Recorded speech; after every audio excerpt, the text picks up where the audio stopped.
hopefully you guys are, well, getting out and fishing somewhere good. We hit March, so I thought I'd do a few patterns that I like to fish on the lower sack typically, and not when it's at 70,000 CSF though. Right now it still looks like chocolate milk, Oompa Loompa River back there, and Nate, good evening. Claire, hello. So, yeah, we're pretty muddy still here, but tonight we're going to be tying a March Brown on kind of like a competition style. It's not like a comp style hook, I hate that word. So, it's just a wide gapped hook. We're also going to be tying a Caddis called the Jiggable Caddis, and that is going to be on a jig hook. So, a few cool tricks and tips, and hey, whoa, comments are working. Yes, Tanner's excited with comments. He had to comment twice, the same thing. 3 times. Tanner's on fire. Watch out. What's up, Tanner? And Carl, hello. Dan, hello. Tanner, quit hitting send. Jake, how's it going, man? Dennis, hello. So, kind of, I have a cold, and I blame the fly fishing show at Pleasanton for that. Matt is always muddy. Hey, sometimes. Yeah, I think I just talked my voice into death at the fly fishing show, which is not a bad thing. It was a great time. Tons of cool people. It was actually a really busy event, so that's super positive. No problem, Tanner. We'll let it slide this time, then I banish you. I mean, I'm just saying I've given you the one opportunity. Next time, it's absolute banishment. Scott, hello. So yeah, I'll show you guys. So here we go. We have Jiggable Caddis, and it's kind of a Mike Mercer ripoff something rather, but here's my little March Brown that I've been fishing. Just stole epoxy back from him, that's all. Terry, hello.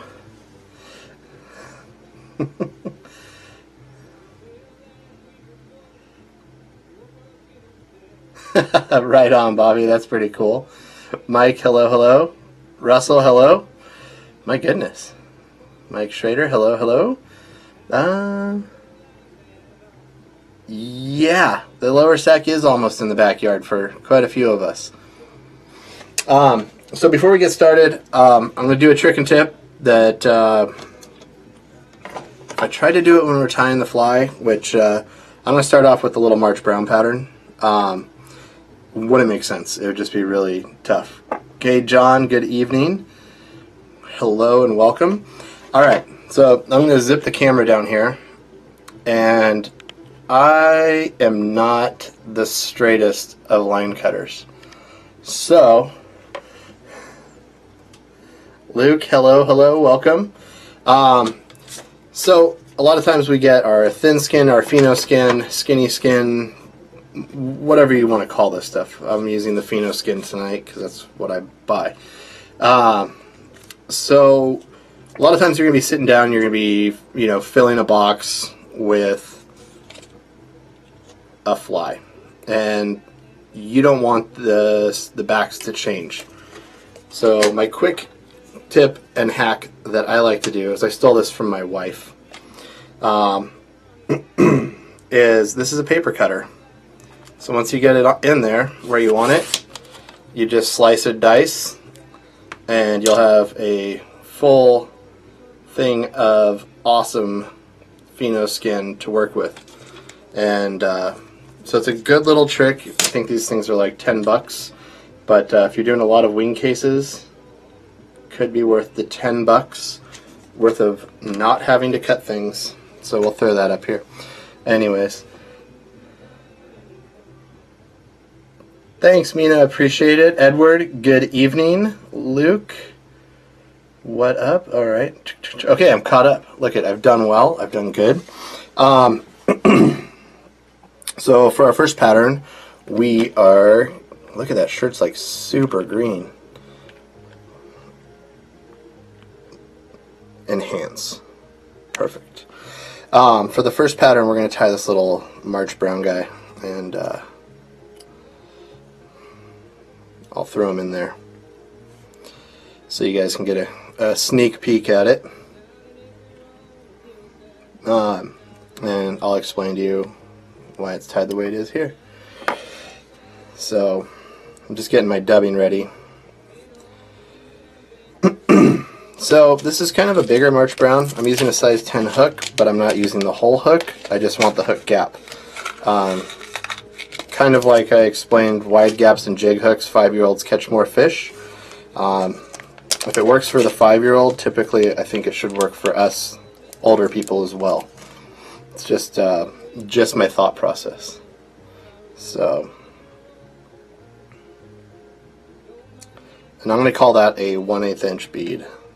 I'm not as organized as Cheech from Fly Fish Food, and I don't have all of my beads hidden away. Sometimes you can have a little bit higher flow, so it is going to be a tungsten bead. Again, really thin pattern, just to help get everything to sink down. Let me see. I bet I can get. Yeah, Jeff, the cutter's trick, man. Trust me. No. Yes. Yes. All right. So, as always, if you guys have like a brown thread or black thread, you're not going to see a ton of thread in this pattern, so it really doesn't matter. I always use the 50,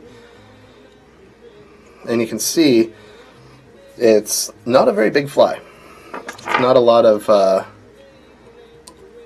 real estate there. It's actually not using a ton of the hook, because a lot of guys would tie like scuds or caddises and kind of continue further down back into this pattern, or on that hook, I should say. And so I'm going to use some bronze mallard, the other good one. I think I have it. Possibly, watch this. I'll kick everything over right now. Bingo. The other cool one, if you don't want to spend the money on the bronze mallard, another great material is this right here, and this is widgeon flank. So as you can see, when I compare the two, they're both really cool earthy toned feathers. I kind of like the naturals over the dyed stuff, just personal preference. This mallard's a little bit dark at the tip, which is probably why I didn't get its way onto a steelhead pattern. And I'm simply just going to wrap this all the way forward for a consistent body, because we're going to be using some really fine materials, and I want to run my wire and everything else down there too. My wire of choice for this pattern is some small rust colored uni wire, so it kind of picks up on some of these reddish brown colors.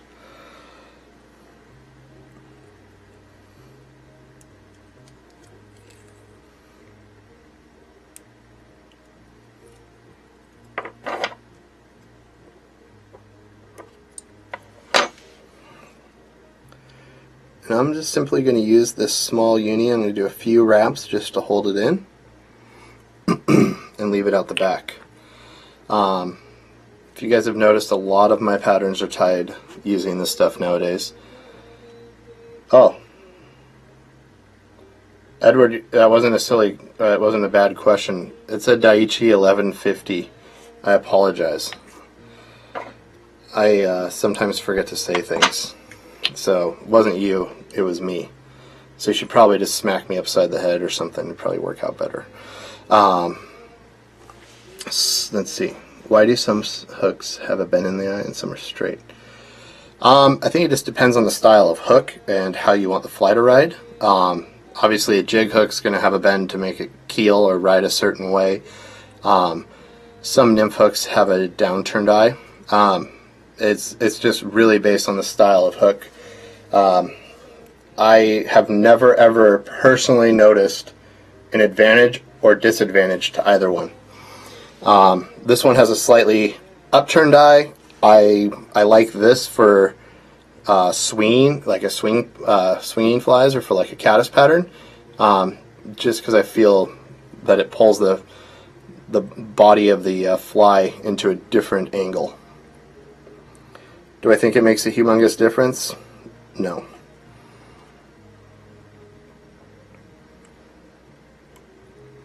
But I'm also not a hook designer. So I treat this body a lot like I would a steelhead fly that I'm going to be doing or a copper john, I guess you could say. A really easy comparison is I like to have a nice smooth underbody.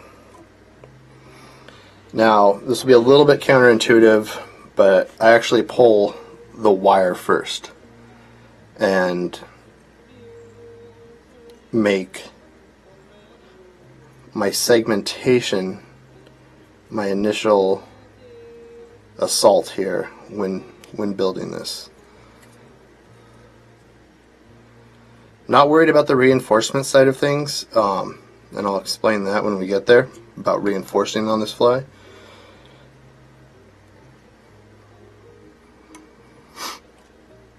So now I have this few strands of the body quill, and I'm going to weave that in between everything. And the reason I like that is I find instead of building that wire on top, it actually recesses the wire into the body quill, so it's not as elaborate of a bump. Well, yeah, you never know. I keep throwing ideas out there, but they haven't stuck yet. So maybe someday. I also don't tell a lot of companies my hook ideas, so I'm definitely not going with the shotgun technique there. Just chopping the stebbing. I'm just chopping up the STS trilobal, which will come into play here in a second. Where we had a yeah. So here's the big to address that there, Dan. I really want this body to have translucency to it, so the body quill gives it that translucence. But I don't want the wire to sit on top. I guess I could do it the other way and use like an extra small uni wire, but I had small. So I don't typically go and buy something, I just create a new workaround. So once we start, this is some flow.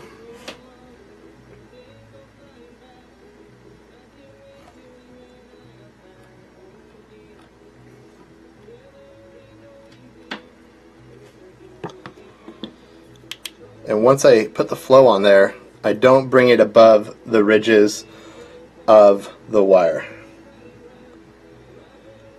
STS is pretty awesome, I won't lie. A lot of people are like, oh, it's so bushy or so long. It's like, I have scissors, we can cut it and make it do what we want.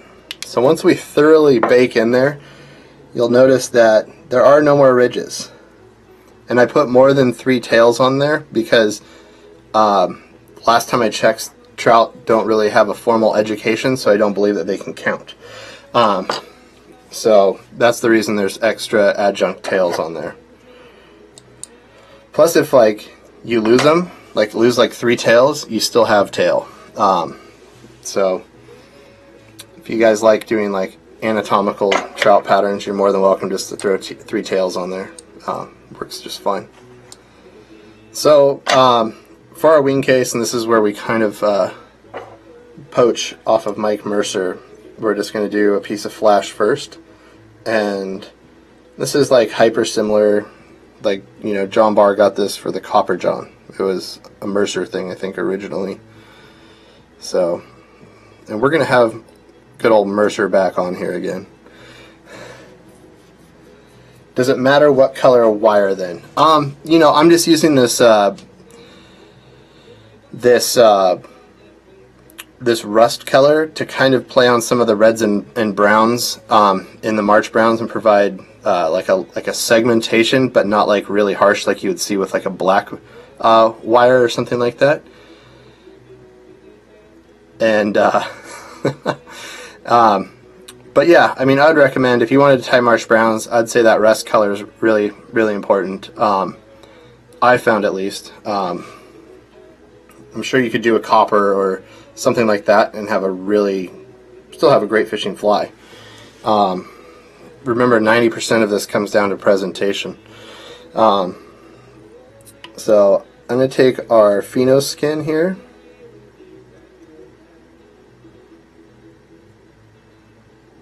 Attach that in. I like to give it a pretty solid base. So that's going to become our wing case. And yes, I'll bring the gallon of flow out next.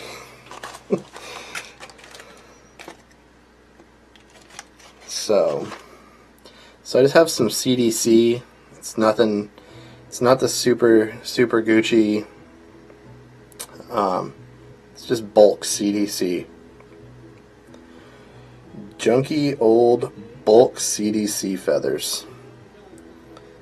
I don't mind that, because I'm not doing stacked wings on like flies or anything like that.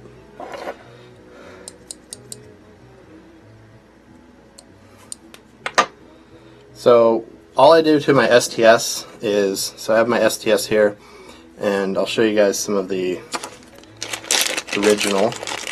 And this is STS trilobal in a brownstone, and I have that brown CDC on there.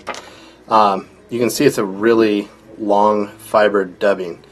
Again, I picked this one. It's got browns, yellows, and some red in there. I do too much work with my hands, Dan. That is not going to happen. I don't. I don't. I'm lucky. I have all my fingers. I'll put it that way. Between welding and grinding and everything else that I do, definitely not a hand model. So all I do is I cut it down and I just shrink it. So I just cut it into like quarters. I'm not hating on poor man's CDC. I use it for a lot of my nymph patterns, Tanner. Don't worry.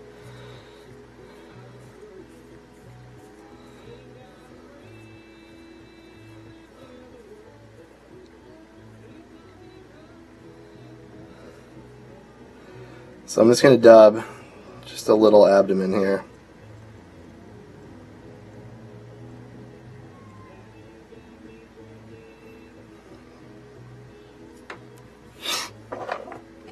And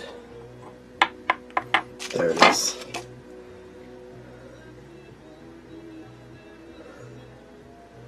Hey guy, hello, hello. Let's see. Can you use black mylar for the wing case, or would it diminish the fly's durability? No, if you had like some big black saltwater mylar, you know, or flashabou, I guess it would technically be called, you could absolutely use that for the wing case. I wouldn't disapprove of such things. I think that's a creative substitution there. So I'll just do a few palmered wraps. But yeah, absolutely, if that's something you have on hand, be my guest. There's no wrong way.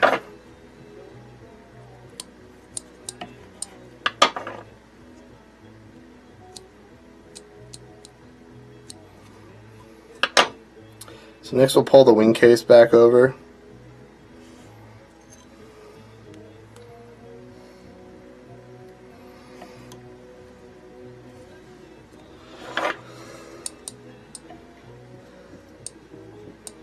Yeah, Bobby, I weld. Nothing fancy. My buddy's a fancy welder. He just taught me the basics, and I like glue everything up. Basically, it's not very pretty and it's not stacked dimes, but it doesn't break, so I consider that successful welding in my book. So next up, you're gonna pull this flash over. We'll do a few securing wraps there. and then we'll whip finish.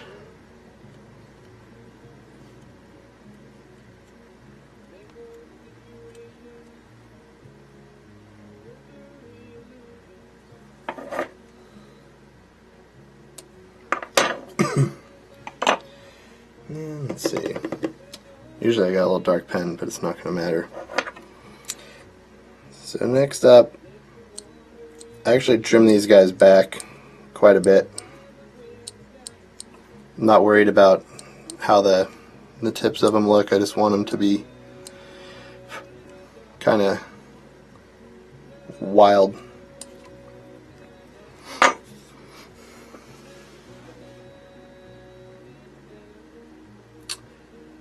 Yeah, I did. I trimmed a little pathway. You know, it gets a little bit too much leg, and then I want it to be pretty sparse. So, yeah, I trimmed stuff away. I'm not really overly worried about it, though. Next up, this will be our thin, and that's going to create our wing case here. If you get too much, you can just glump some back into the bottle. I don't mind going over the bead. I never have a problem with that.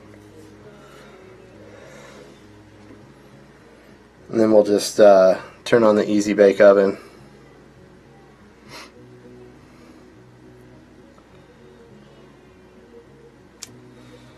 And then I'll still top shot it with some flow, just for good measure. I mean, you could probably omit that step, but I've just gotten the habit. Tanner, go back to your studying. You're supposed to be studying like astrophysics and organic something or other, aren't you, buddy? Big bead, yes. Yeah, I want a really super prominent wing case, and you know, you can get in here and this doesn't matter, but it looks good for like people to look at. You can spread the tail little guys out, and yeah, just a real. It's not really overly designed. It's just a nice little pattern with some legs. Thanks, John. I appreciate it. But yeah, so it's basically. Most of the fly is fiberglass together at this point. The resin seeps down around into the STS just by its nature, and the whole back's basically fiberglass together. My voice of nasally cold is soothing. Tanner, you are a sick animal. So, uh-oh. Hold on, I dropped my bead. No. Hopefully, oh bugger. Sorry guys, I dropped these beads over here and spaced it out. I just flicked them off the back of the live stream. You guys scared me away.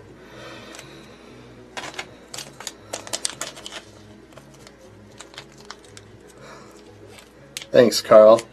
Appreciate it. Yeah, the you know, if I only had one fly to fish in all of California, honestly, I think it would be a bird's nest. If I could just pick like one pattern, or if I had to pull like a Chenard and pick one fly for a year to fish, it would be a bird's nest. You tie it in like every color, and just a sparse, suggestive pattern. So, next hookup is a 4640 size 12. Yeah, you too. Like, so if you go down to Target, Tanner, and you buy a black chair, and then you have to go to the fly shop and purchase a Loon sticker, you too can have a signature Loon chair. It's a two-part process, but you can definitely get it done. So this is that 4640 size 12, and you can go a little bigger on the bead if you needed to, but this is a 1/8 inch tungsten bead.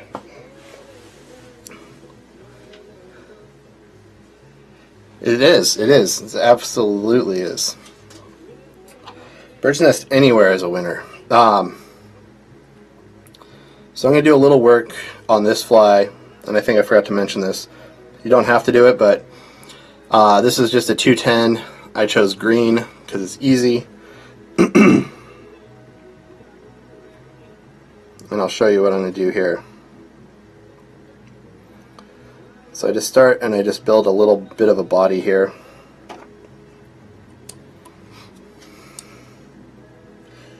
Is assembly is assembly required? Yes.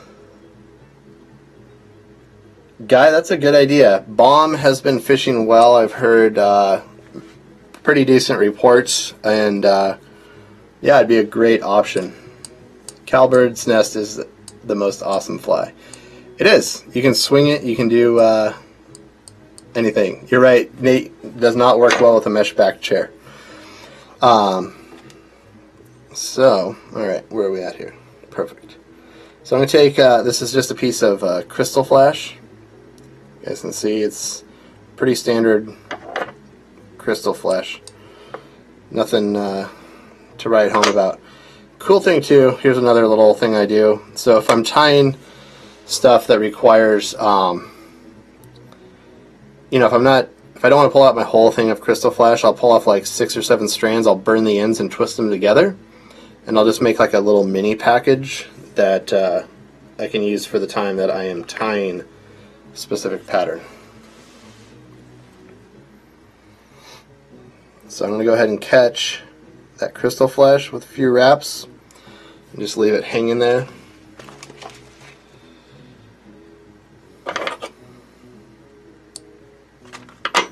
And a piece of Life Flex. Basically whatever, so whatever olive suits you the best, that you have confidence in. I like lighter olives. So the big trick here is you're going to put in real strong wraps, and you can see I'm pulling a lot of pressure on this, and that is pretty important.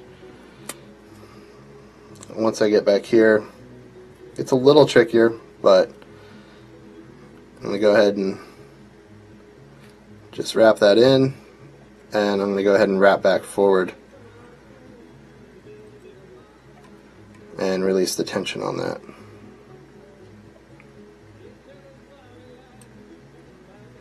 I just go back and forth building a body shape that I'm happy with here, and that's why the 210 is kind of handy.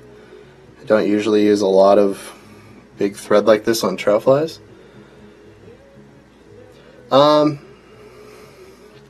Don't change the bead color based on water clarity. No. So my springtime caddis stuff, which is kind of what I'm tying right now, green caddis, I will typically use a black bead, and you know, and if I'm tying a cinnamon or something like that, I will use a copper or a gold bead. Black caddises, I'll use that black bead again. Even on an October, I'll use a, you know, a black bead or something.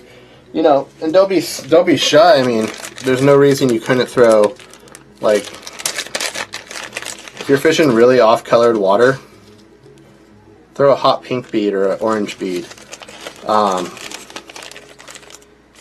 Won't hurt you any. They're not gonna. They eat everything, as long as it's in their face.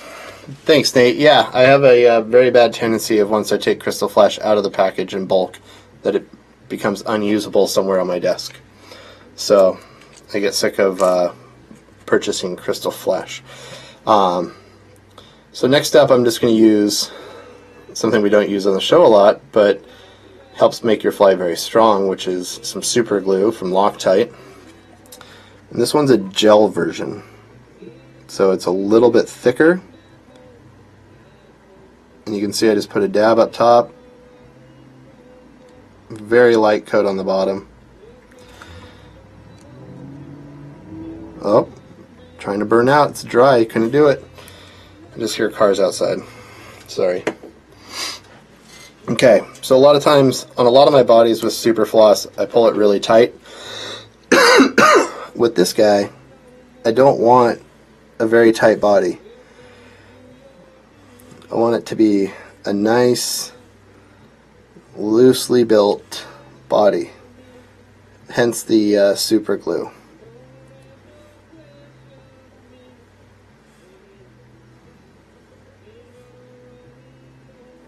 So if I'm in a pinch and I'm guiding on the river,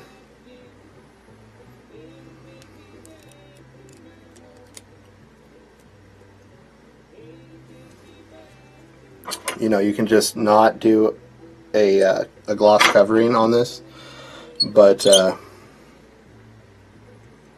you'll notice I'm starting my thread again back behind where those where I whip finished the super floss. Hey Mike, how's it going? So next up, I'm just going to take my flash, and I'm not too particular. I try to skip every couple, but I don't want a ton of flash in here. I just want it to be suggestively flashy.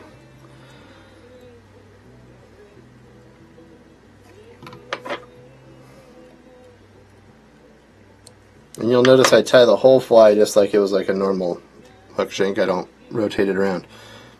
It's a little bit hard to pick up on camera, but there is a rib of flash. If you reference the photo that we put up on the website, it's probably what it looks like. So this is probably one of our most underrated products that we have. It doesn't cure with a lamp. It's good old-fashioned time-cured stuff, but this is soft head, so it's basically it's like a siliconized head cement. Basically makes things like rubber. So if you're doing frog bodies, the deflection of this when it dries is amazing. And so if you do like those new super cool double barrel poppers from Flyman, it's not going to compress and crack like a lot of other finishes would on that.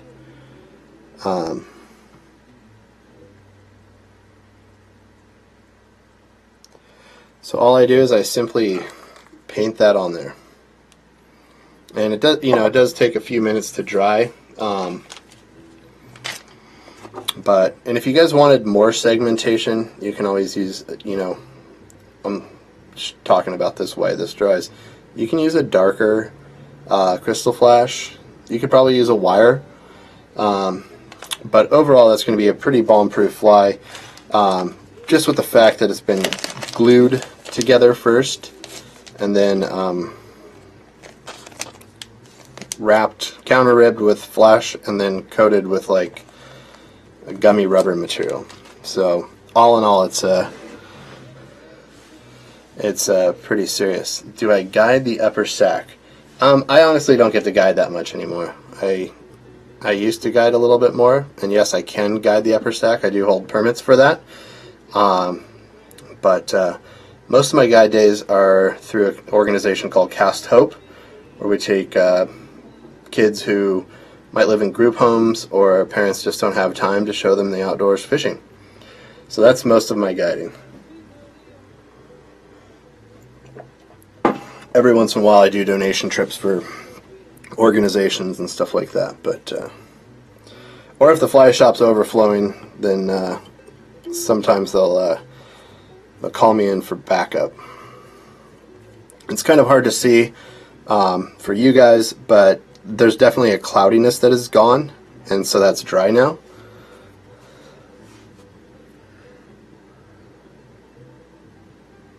Hey Joe, I'm glad. The stream was just not happening, and I really think that the tone and mood is going to change now. So I appreciate you showing up. I'll be sure to send your endorsement in the mail. Luke says, glint nymphs have been crushing it. It's a good pattern. It's a good pattern.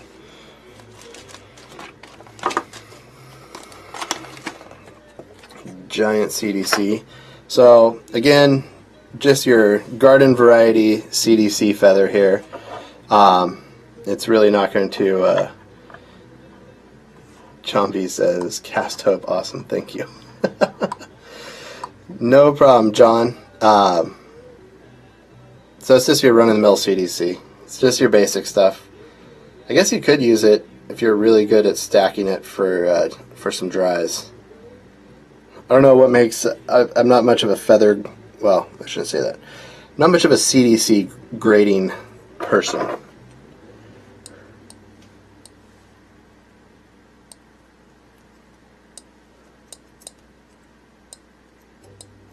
There you go. You get a signed pair of Loon scissors. Oh yeah, you want the special ones for you, that's right.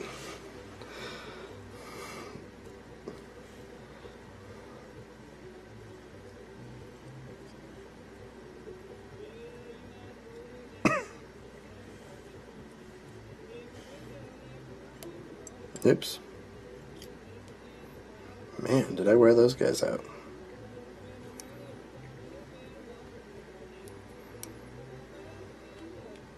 Did I break these?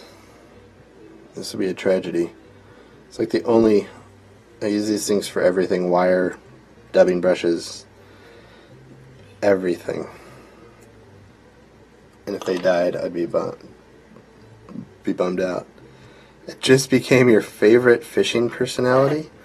That's... I don't know what I did. But I'm flattered. Roland Martin, look out. My friend Colin says hi. Hello, Colin.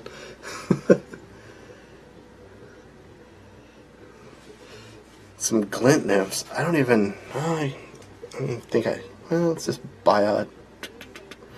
It's not that hard. It's not a tough tie. Let's see. Alright. So now we actually put this in the correct orientation. And you'll notice when I built that up, this bead's really locked in, so when I use that 210 denier thread in green, I actually kind of help to leverage the bead in there. This step is really over the top and kind of not necessary. So, what am I missing here?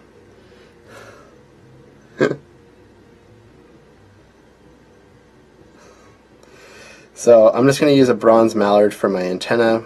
You know, you can get really over the top, and you know, you could put wing buds in on this thing. And it was kind of like when Mike and I were chatting during his live stream. Like, you design a fly and you're like, how much can I alter this fly and still have it be functional? So you can see I have just, I mean, they almost get lost. So there's antenna here and here. We're really pushing the envelope of trout intelligence here.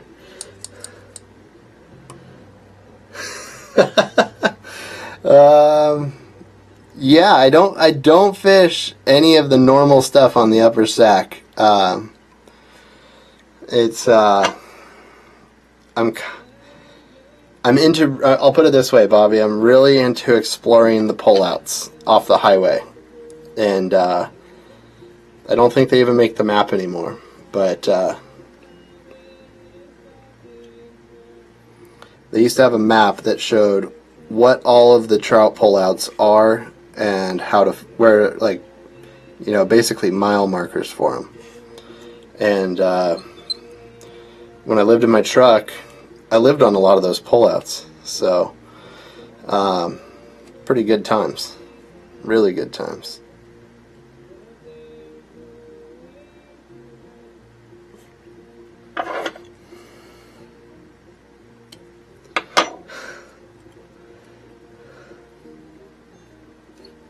Alright, so let's just put some of this down. No, we'll do that. So we're going to use some thin. I don't know why, but I'm obsessed with filling the hole on the back of the bead. For a guy who claims that so much things won't make a huge difference on a pattern, Uh, okay.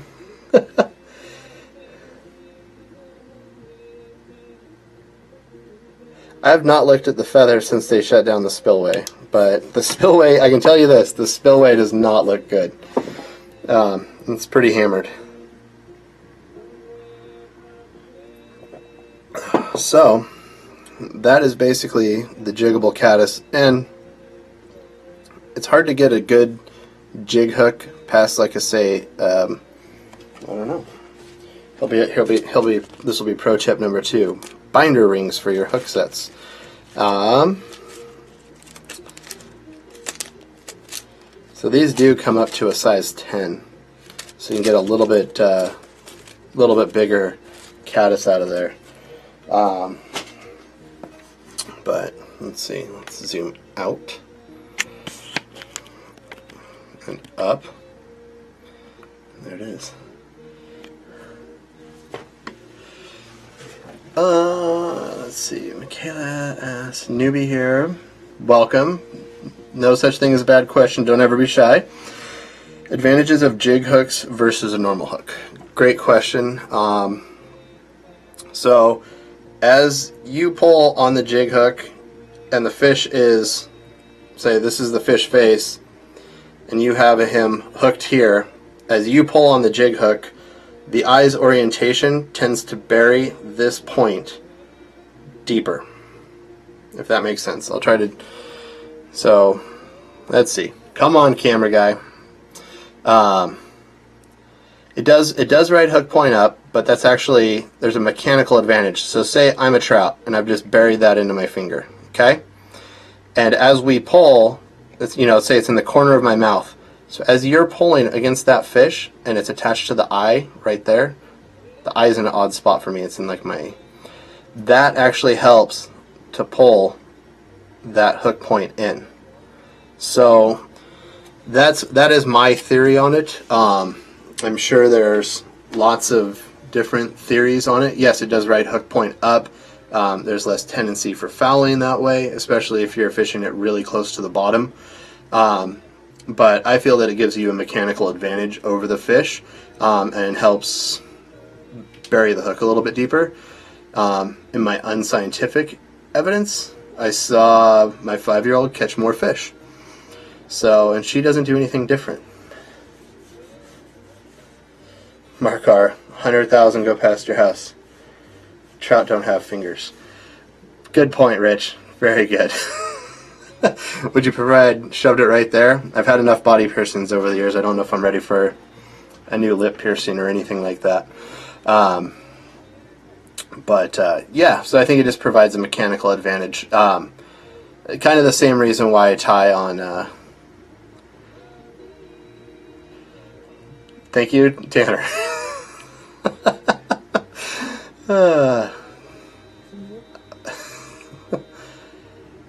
Do I strictly fish jig flies? No.